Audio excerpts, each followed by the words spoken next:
Actually ಅವರು bat ಮಾಡಿಸಿದ್ದು ಮಹೇಶ್ ಹೊಸಗೌಡರು. ಅವತ್ತೇ ನಿತಿನ್ ಆಶೀರ್ವಾದ ಮುಂದಿನ ಸಾರಿ ಮುಖ್ಯಮಂತ್ರಿ ಆಗಿ ಬದಲಾಗಿ ಬರ್ತಾರೆ ಆಶೀರ್ವಾದ ಆಗೈತಿ. ಕೇವಲ ಗುರುಗಳ ಆಶೀರ್ವಾದ ಮಾಡಿದ್ರೆ ಆಗುವುದಿಲ್ಲ, ನೀವು ಆಶೀರ್ವಾದ ಮಾಡಬೇಕು. ಮಾಡ್ಯಾಡವ ಸಾಮಾನ್ಯ ಮಕ್ಕಳಲ್ಲಿ ನೀವು, ಯಾಕಂದ್ರೆ ನೀವೆಲ್ಲರ ಆಶೀರ್ವಾದ ಮಾಡಿದ್ರೆ ಇಡೀ ಕರ್ನಾಟಕ ರಾಜ್ಯದ ಜನತೆ ಆಶೀರ್ವಾದ ಮಾಡಬೇಕು. ಅಂದಾಗ ಮಾತ್ರ ಸಿದ್ದರಾಮಯ್ಯನವರು ಸಿಎಂ ಆಗ್ತಾರೆ.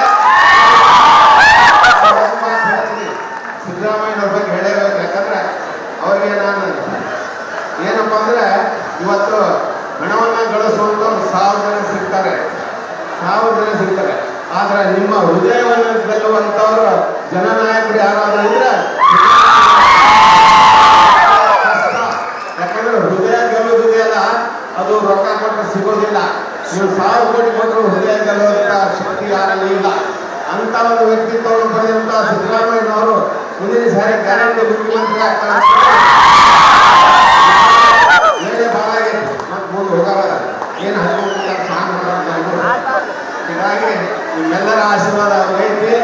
ಒಂದು ವಿಶೇಷ ಅಂದ್ರೆ ಅವರಿಗೆ ನಮ್ಮ ಮಠದ ಪರವಾಗಿ ಹೋದ ಸಾರಿ ದುಡ್ಡು ಕೊಟ್ಟು ಆಶೀರ್ವಾದ ಮಾಡಿದ್ದೆ, ಈ ಸಾರಿ ದುಡ್ಡು ಕೊಟ್ಟು ಆಶೀರ್ವಾದ ಮಾಡ್ತೀವಿ. ನಮ್ಮ